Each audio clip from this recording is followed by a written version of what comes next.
Hello guys and welcome back to our channel. Today, I will show you how to be more successful in Monopoly Go. So, whether you're new or a seasoned player, I've got the best tips to help you dominate the board, collect rewards, and outplay your opponents.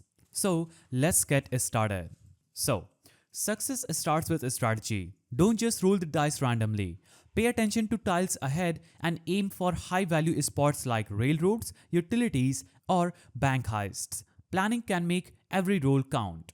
Now, daily logins are an easy way to stack up dice rolls, coins, and even rare stickers. Make it a habit because you don't want to miss out on those free bonuses. Now, events are where the magic happens. They offer exclusive rewards like rare stickers, dice bundles, and coins. Focus on event challenges to gain an edge and rack up extra resources.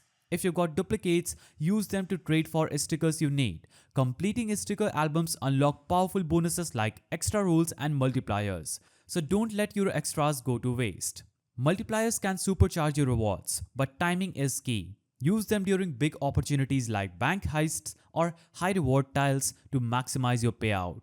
And there you have it, your guide to being more successful in Monopoly Go. With these strategies, you will climb the leaderboard and collect all the rewards you've ever dreamed of. If this helped, smash the like button, subscribe, and share your tips in the comments below. Happy rolling!